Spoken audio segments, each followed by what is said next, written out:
Queridos irmãos, queridas irmãs, então agora nós vamos dar sequência no vídeo 700. E também sequência, né? Lógico, sequência no vídeo 700. Nós vamos voltar apenas um parágrafo aqui para darmos sequência onde nós paramos. Então aqui, Allan Kardec diz assim, ó.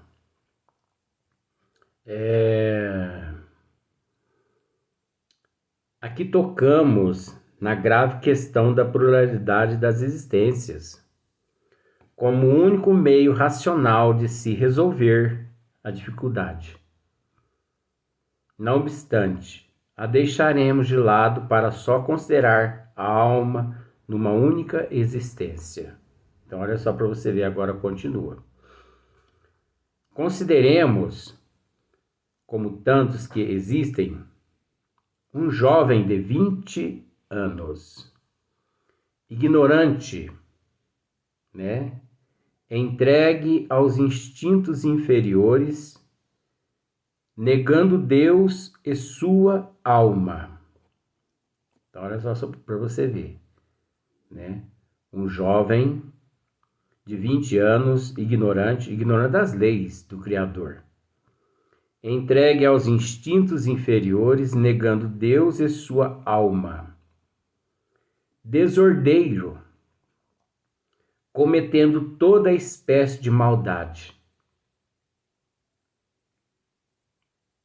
Colocado, entretanto, num meio favorável, trabalha e se instrui, corrige-se pouco a pouco e, por fim, se transforma numa criatura piedosa. Não é esse um exemplo palpável do progresso da alma durante a vida e todos os dias não vemos casos semelhantes? Esse homem morre em santidade, numa idade avançada, e certamente a sua salvação está assegurada. Mas o que teria sido?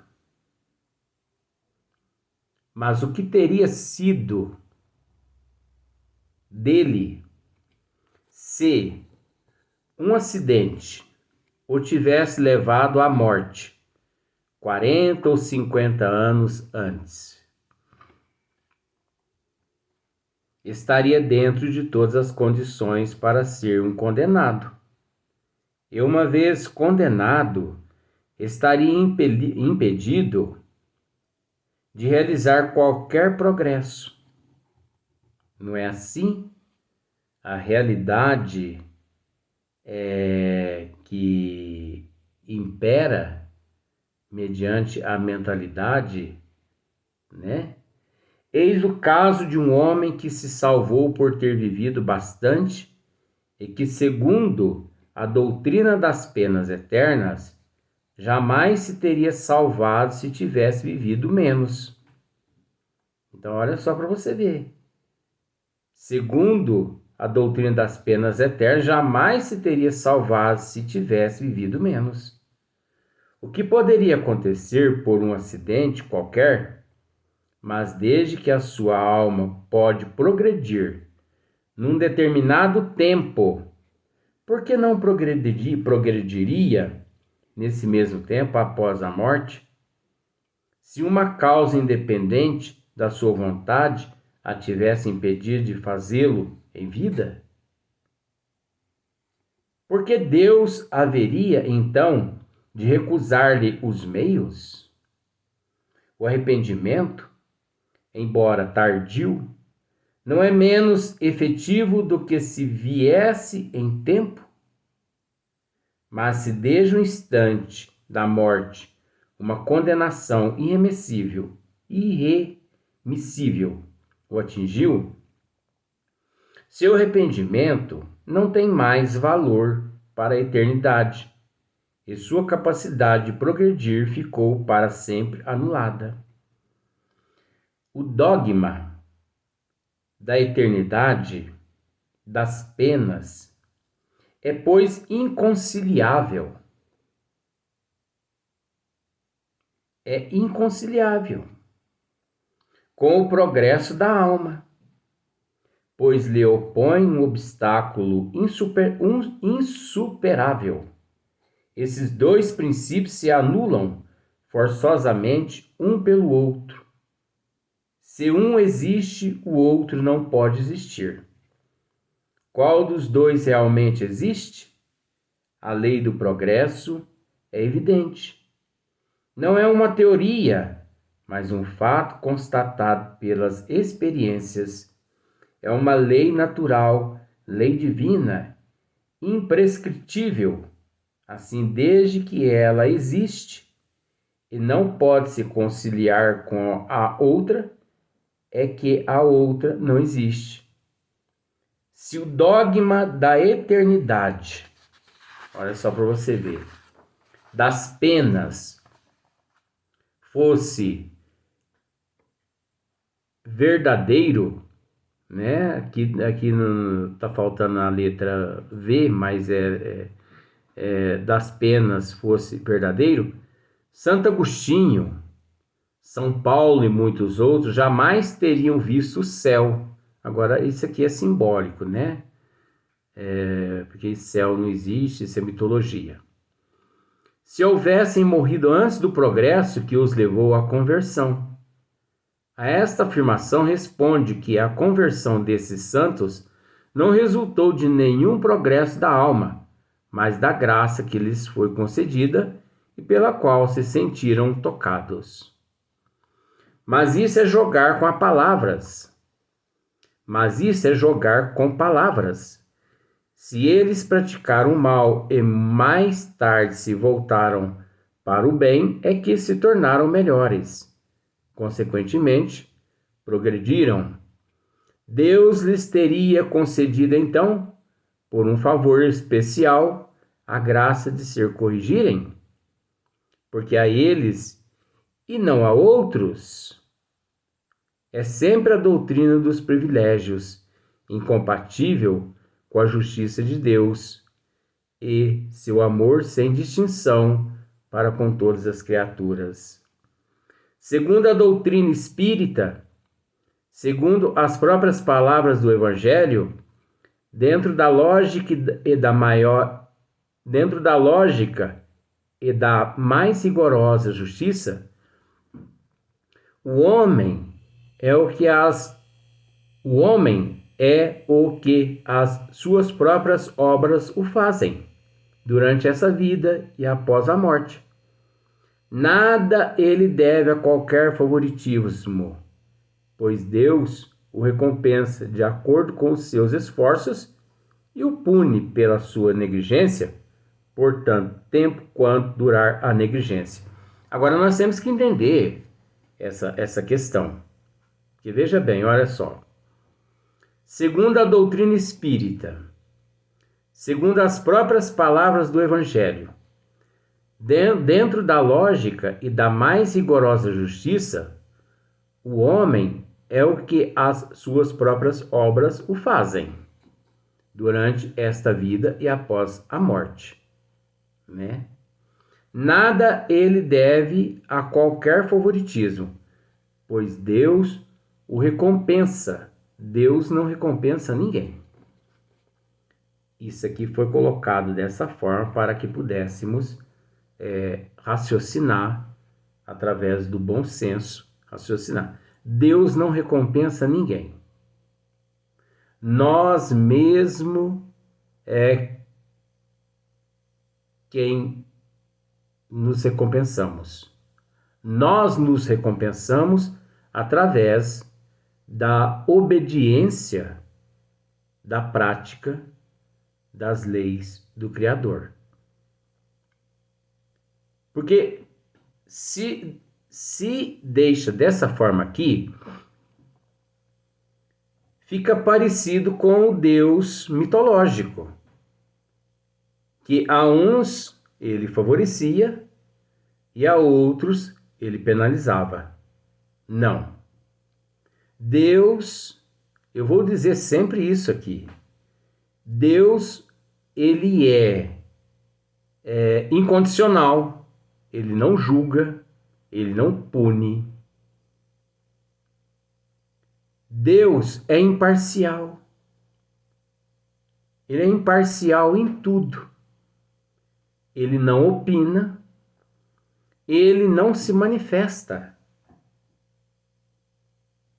A sua opinião, a sua sugestão não se faz presente. O que acontece é que existem as leis que muitos dizem as leis de Deus. Não. Não é as leis de Deus. Porque as próprias leis é Deus. Então, a partir do momento que nós infringimos a lei de Deus, automaticamente nós mesmos nos punimos. E se nós nos punimos, é óbvio que havemos de ressarcir a providência divina devido termos desrespeitado a lei de Deus. Porque Deus e as leis de Deus é uma coisa só. Deus e as leis de Deus é uma coisa só. Porque, como eu já disse em vídeos anteriores, as leis de Deus é o próprio Deus. De todo sempre. Porque Deus não criou suas leis. Quem cria as leis é o homem mutável. As leis de Deus é imutável. Você entendeu como é que é as coisas? Então veja bem, vamos pensar assim, as leis de Deus é o próprio Deus. Então, a partir do momento que nós infringimos as leis, obviamente, nós respondemos por tudo aquilo que nós infringimos. Então, desculpe. Pois Deus o recompensa. Deus não recompensa ninguém. Porque, como eu disse no início, seria o mesmo que o Deus de Dante. A uns ele recompensa, a outros ele pune. Não. Nós mesmo é que nos recompensamos por praticarmos corretamente a lei de Deus. Nós mesmos, agora veja bem, ó, de acordo com os seus esforços, e o pune pela sua negligência. Não. Deus também não pune ninguém. Aí você pode me dizer assim, bom, mas então quer dizer que Allan Kardec aí, ele errou. Não, ele não errou não, gente. Ele deixou dessa forma para que pudéssemos, neste momento, raciocinar. Porque Deus está além dos conceitos humanos. Que nós precisamos aprender isso. Não queiramos igualar a inteligência suprema, a causa primeira de todas as coisas, ao ser humano, porque Deus não tem nada a ver com o ser humano, com o comportamento moral, intelectual, cultural humano. Então, olha só para você ver. De acordo com os seus esforços, e o pune pela sua negligência, por tanto tempo quanto durar a negligência. Veja bem, aqui está dizendo que Deus pune o indivíduo por ele ter sido negligente. Não. o Deus da inteligência suprema, causa primeiro de todas as coisas, ele não pune ninguém. O conceito humano, mesmo no meio espírita, que se dizem espíritas, é que diz que Deus pune aquele negligente, mas não. A oportunidade de ressarcir os débitos, as quais o Criador condiciona a todos através da reencarnação, isso não é uma punição. Você comete diversos tipos de negligência. Depois, Deus lhe concede 10 reencarnações, vamos pensar assim, as quais você vai ter que ressarcir, você vai ter que quitar aqueles débitos perante todos aqueles que você prejudicou. Isso é uma punição? Isso não é uma punição. Isso é uma bênção de Deus.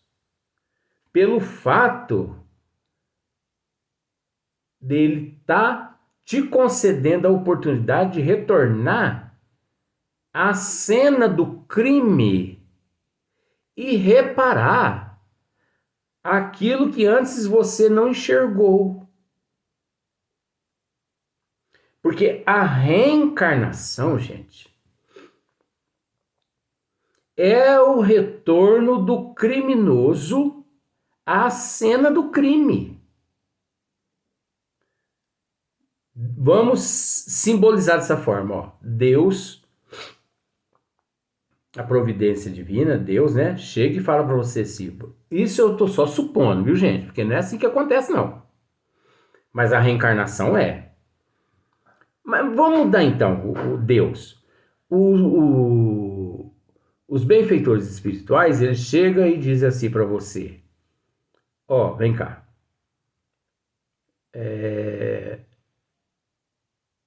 Se fosse de acordo com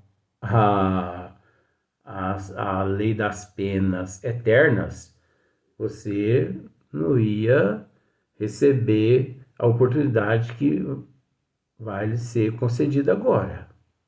Porque se fosse de acordo com a lei das penas eternas, você ia ser jogado num caldeirão e você ia queimar no fogo do inferno eterno. Mas Deus, inteligência suprema, causa primeiro de todas as coisas, as leis do Criador, regidas por Ele, é diferente. Deus dá-nos oportunidade de reparar os erros. Então, você cometeu isso. Você está consciente? Estou. Então, você vai retornar à cena do crime. Então, gente, a cena do crime é aqui na Terra. Porque não foi aqui na Terra que nós, em vidas passadas, cometemos as nossas negligências. Aqui é que retornamos. Então aqui nós reencontramos todos aqueles que nos prejudicaram, todos aqueles que nós os prejudicamos. E aqui é que se dá a lapidação. Aqui é que ocorre a reforma, a mudança de hábito, de comportamento e de atitude. Aqui é que o indivíduo repara os erros. Aqui é que o indivíduo acorda. Então, a reencarnação, ela não é uma punição. A reencarnação, ela é uma bênção de Deus. É uma bênção. Porque só o fato de você abrir os olhos na pátria espiritual, enquanto aqui você imaginava que morrendo acabava tudo, só o fato de você abrir os olhos na pátria espiritual e perceber que você continua vivo, isso já é uma bênção. E já é uma bênção. Você sofre 10, 15, 20 anos na região umbralina, isso também é uma bênção. Porque tem que ocorrer aquele expurgo. Você é recolhido pelos benfeitores espirituais e você é preparado, você é notificado, notificado, como se fosse Covid lá também. Você é notificado de todos os crimes que você cometeu. E você fica sabendo que aquilo que você não acreditava, de fato, é real, que é a reencarnação. Aí, perante a contabilidade divina, você encontra complicado. Aí os benfeitores dizem a você assim, mas não se preocupe, você vai reencarnar novamente e você vai retornar ao palco da vida e você vai se relacionar com aqueles os quais você prejudicou, os quais te prejudicaram. Então nada melhor que um dia após outro. Veja bem. Gente, a maior morte de todos aqueles descrentes, entendeu? É saber que morreu e que nunca mais o indivíduo existirá. A maior morte é a da consciência pesada, do dever não cumprido. Agora, nós sabemos que esse corpo, sabe o corpo do seu papai, da mamãe, do seu filho que já partiu? Esse corpo nunca mais você o verá. Mas o espírito você reencontrará com ele, porque o espírito, ele vive por toda a eternidade. Então, você reencontrará com todos aqueles algozes e tudo mais. Só que em outro corpo. Você acha que na próxima existência eu vou retornar ao corpo físico com essa aparência aqui? Deus que me livre. Eu mesmo quero dar um jeito de passar por outro caminho. Então, esse corpo aqui é resultado de uma programação espiritual, mas de acordo com a hereditariedade e genética do meu pai e da minha mãe. Físico, que não tem nada a ver com o perispírito e com o espírito. Existe nesse corpo aqui o reflexo dos delitos registrados que se encontram no meu perispírito e no meu espírito. Mas a aparência, as características minha, isso é genético, é genética, é hereditariedade, faz parte da árvore genealógica da minha família. Agora, quando eu desencarnar, você entendeu? Eu posso, o meu eu pode retornar ao corpo físico através de um neto, de uma neta, filho deles. Então veja bem, eu que hoje sou avô dos meus netos, posso vir como filho deles. Olha só para você ver como é que é as coisas. E assim sucessivamente, né? Então, Deus não pune, não existe punição. Como também não existe recompensa. A recompensa existe no fato de você mesmo, cumprir de acordo com as leis de Deus tudo aquilo que te foi destinado. Consciência tranquila. Agora que Deus chega e te recompensa, eu vou te recompensar por isso. Não. Você será levado para determinadas regiões graças àquilo que você praticou, graças ao que você fez. Agora, que Deus te pega e te leva e te coloca em determinadas regiões. Isso não é Deus que faz isso. Nós mesmos quem conquistamos todos esses departamentos. Como na Terra, a pessoa, ele começa ali, vamos pensar assim, uma moça, ela começa ali trabalhando como secretária, ou vamos dizer assim, como faxineira numa indústria, e ela estuda. Um dia, ela é contratada para ser secretária ali naquela empresa. De secretária, ela já muda, daí um tempo, ela muda lá para a parte interior, porque ela fez administração de empresa. Você viu, né? Ela estudou para secretária, depois ela estudou administração de empresa. Ela vai subindo. O que acontece?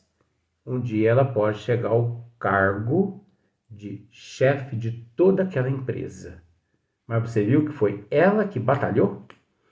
Ela recebeu as condições. Deus nos proporciona meios de batalharmos. O resto é nós que temos que correr atrás. Vamos para o próximo vídeo.